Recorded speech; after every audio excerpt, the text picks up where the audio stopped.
तो जय हिंद दोस्तों, मैं रतनलाल आपका फौजी भाई एक बार फिर एक नई भर्ती अपडेट आरपीएफ रिक्रूटमेंट 2023 को लेकर फिर से उपस्थित हुआ हूं। उम्मीद करता हूं आप सभी लोग स्वस्थ होंगे, मस्त होंगे। दोस्तों आज हम बात करने वाले हैं RPF railway protection force recruitment. हाल ही में चर्चा में बना हुआ है कि जो इसकी वैकेंसी निकलने वाली है या निकल गई है, इसके बारे इस संबंध में अभी 8-10 दिन पहले एक लेटर जारी हुआ है। तो ये लेटर के बारे में पहली बात तो ये बता दूं कि चर्चा करेंगे कि आखिर फेक तो नहीं है।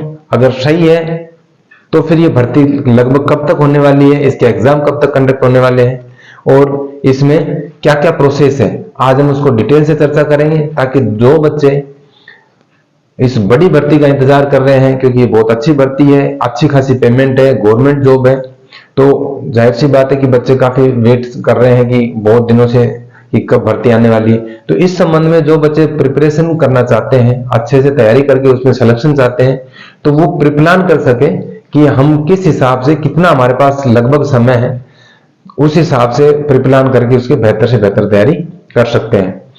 तो इस टॉपिक को पर चर्चा करने से पहले मैं सभी भाई बहनों से अनुरोध है कि आपके फौजी भाई के चैनल को सब्सक्राइब करें, लाइक करें और ज्यादा से ज्यादा शेयर करें ताकि आपके अपने और दूसरे भाई बहनों को ज्यादा से ज्यादा इसका फायदा मिल सके और वो सक्सेस हो सके।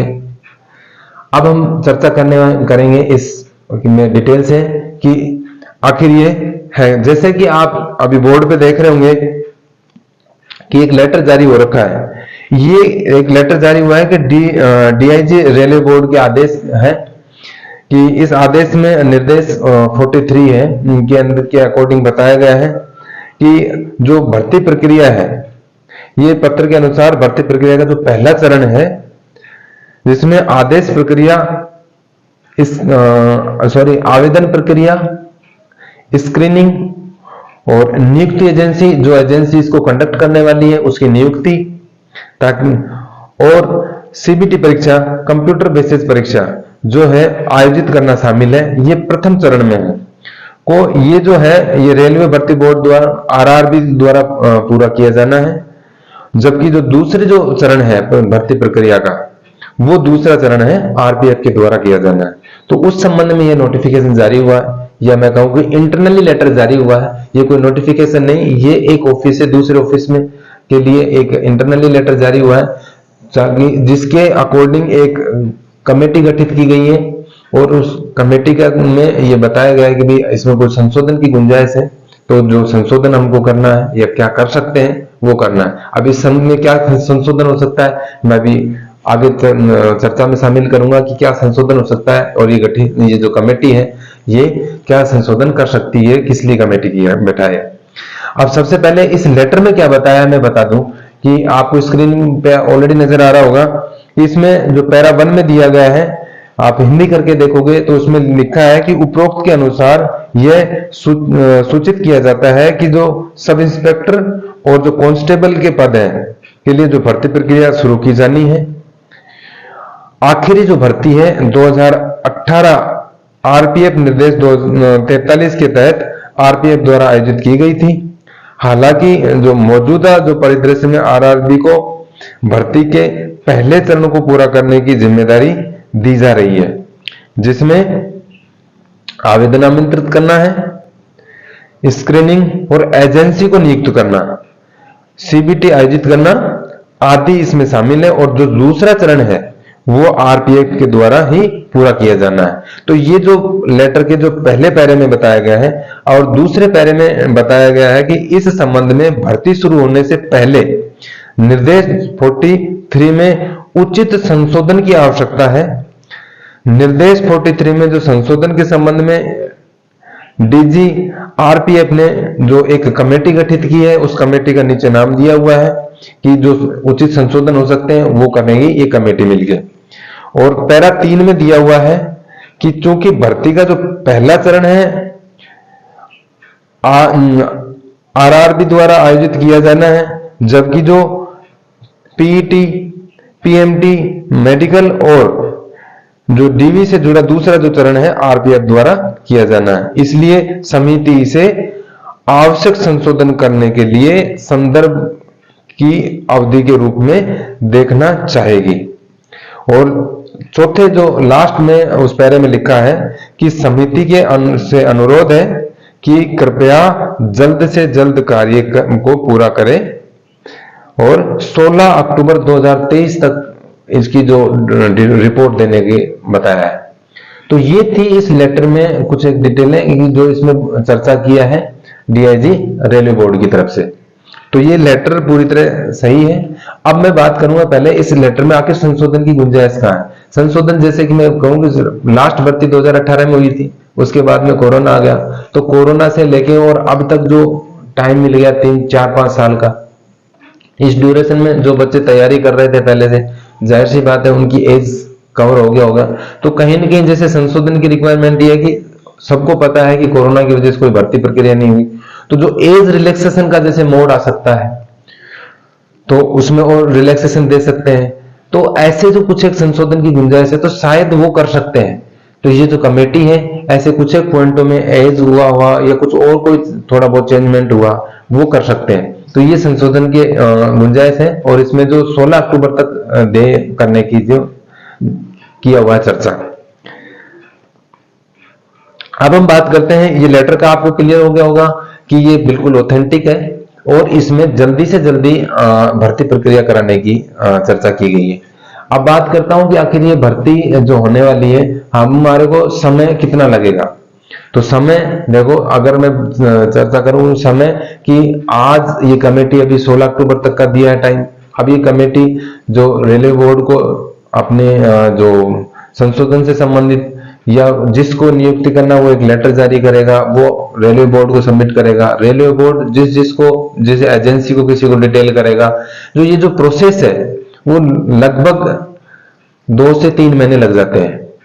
तो मैं अगर कहूं कि कम से कम दिसंबर से पहले ये जो भर्ती वैकेंसी है ये लगभग मुश्किल है कि आने वाली है। ये आप चलो कि 2023 की बजाय 2024 में जनवरी फरवरी या मार्च के अप्रोक्स मान के चलो। अब रही बात एग्जाम की प्रोसेस की, तो एग्जाम की अगर हम प्री प्लान करें कि जैसे ही ये जो किसी एजेंसी को बोर्ड अगर डिटेल दे देता है तो एजेंसी क्या करती है, प्राइवेट है।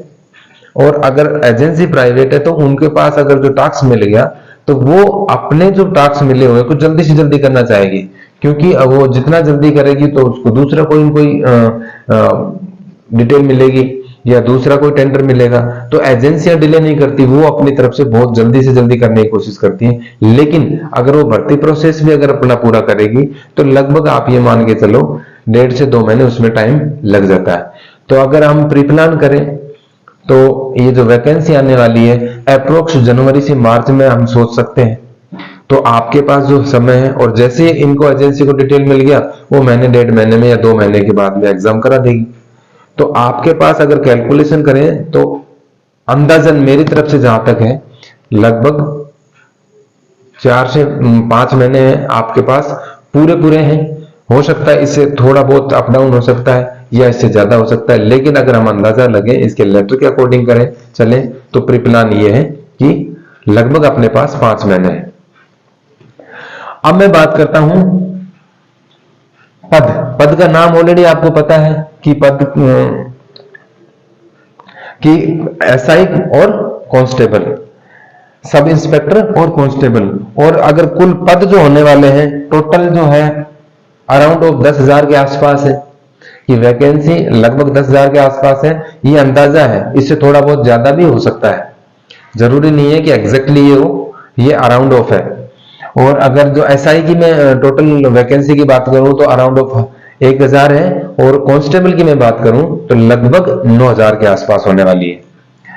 अब एज लिमिट की बात करें तो एज लिमिट है जो कांस्टेबल की होने वाली है वो है 18 से 25 साल के बीच में, और सब इंस्पेक्टर की जो एज है वो है 20 से 25 वर्ष।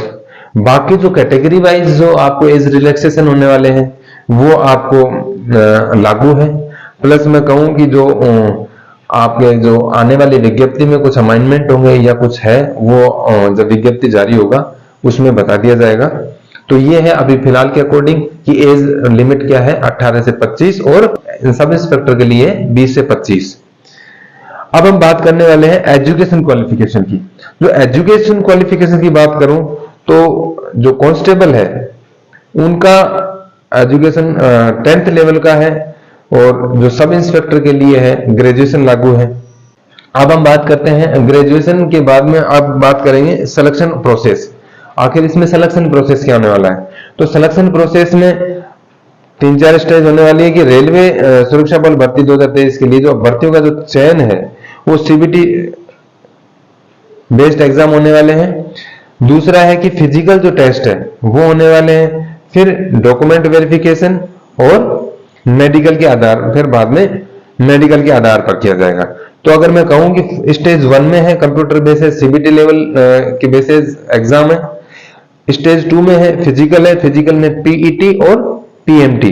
पीईटी मैं कहूं तो फिजिकल एफिशिएंसी टेस्ट, और पीएमटी है फिजिकल मेजरमेंट टेस्ट जिसमें मापतोल शामिल है, और उसके बाद में आपका डॉक्यूमेंट वेरिफिकेशन है और मेडिकल एग्जामिनेशन है। अब बात करेंगे हम एग्जाम पैटर्न की। आखिर इसमें एग्जाम पैटर्न में क्या क्या आने वाला है? एग्जाम पैटर्न की बात करूं तो सबसे पहले कि आपका जो नेगेटिव मार्किंग है 1/3 होने वाला है, और सेम वही है सीबीटी मोड आपके एग्जाम होंगे, प्लस जो आपका जो टाइमिंग है वो 90 मिनट मिलेगा, और जो आपका जो सब्जेक्ट वाइज है जैसे जनरल अवेयरनेस के है 50 क्वेश्चन आएंगे, 50 मार्क्स के होंगे, मैथ के होंगे 35 क्वेश्चन होंगे और 35 की मार्क्स के होंगे, और रीजनिंग के भी 35 क्वेश्चन और 35 मार्क्स के। ऐसे टोटल करके 120 अंक जो टोटल है 20 अंक के और 120 क्वेश्चन होंगे, और आपको टोटल टाइम मिलने वाला है 1.5 घंटा। और आपको बता ही दिया कि ऑब्जेक्टिव या नेगेटिव टाइप जो मार्किंग होना है वो 1/3 होने वाला है। अब मैं आखिरी बात करता हूं फिजिकल टेस्ट। फिजिकल टेस्ट में आखिर क्या क्या मापदंड है पीईटी और पीएमटी, इसमें क्या क्या मापदंड है? अगर मैं पीईटी में बात करूं तो पीईटी में क्या है, अगर जैसे हाइट में बात करूं मेल कैटेगरी में, और वो भी तो जो होने वाली है 165 मेल कैटेगरी के लिए है, और जो है फीमेल कैटेगरी के लिए है 157 सेंटीमीटर। और अगर चेस्ट की बात करूं तो 80 मेल कैटेगरी के लिए है, और जो 5 सेंटीमीटर इसका फुलाव है। और ये जो चेस्ट है मात्र मेल कैटेगरी के लिए लागू है। और सेम अगर मैं एससी और एसटी में जो छूट के अकॉर्डिंग में बात करूं तो जो एससी कैटेगरी में 160 हाइट होने वाली है, और जो फीमेल कैटेगरी में 152।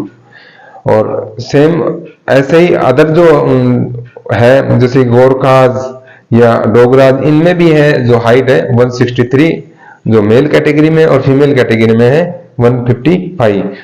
बाकी आप ऑलरेडी स्क्रीन पे देख रहे होंगे कि ये चेस्ट मेजरमेंट में भी छूट है 76.2 से 81.2 एससी एसटी की, प्लस गोरखा से संबंधित जो है 80 से 85 है। अब मैं बात करता हूं जो कांस्टेबल जो मेल है उसके लिए जो 1600 मीटर जो रनिंग है उसका टाइम होने वाला है 5 मिनट 45 सेकंड, और जो लॉन्ग जंप है वो है 14 फीट, और हाई जंप होने वाला है 4 फीट। अगर उसी में बात करूं कांस्टेबल जो फीमेल कैटेगरी है उसके अंदर 1600 मीटर रनिंग न होकर 800 मीटर रनिंग दिया हुआ है, और उसको 3 मिनट 40 सेकंड मिलने वाले हैं। प्लस अगर लॉन्ग जंप की बात करूं तो 9 फीट है, और हाई जंप बात करूं तो 3 फीट है।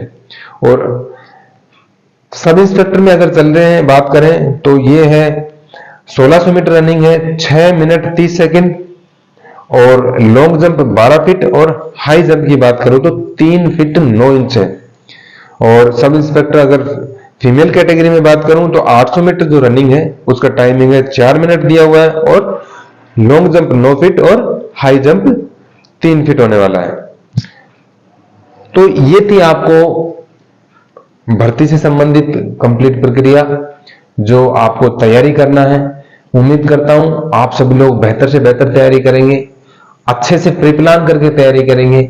मेरा ये अभी वीडियो लाने का मेन मकसद यही था कि बहुत से यूट्यूब पे अभी वायरल हो रहे हैं वीडियो, और क्लियर किसी को नहीं पता कि आखिर ये है क्या, सच भी है कि गलत है, और आखिर सही है तो फिर इसका प्रीप्लान हम कैसे कर सकते हैं, वो आज उम्मीद करता हूं सभी को क्लियर हो गया होगा। और ठीक ऐसे ही और नई भर्ती से संबंधित जो भी हम बहुत जल्दी जैसे जैसे भर्ती आएंगे आपको टाइम से अवगत कराएंगे, ऑथेंटिक चीज अवगत कराएंगे ताकि आप अच्छे से तैयारी कर सके और सफल हो सके। तो आज के लिए इतना ही, फिर मिलते हैं एक ऐसे ही अच्छे से टॉपिक के साथ, तब तक के लिए जय हिंद जय भारत।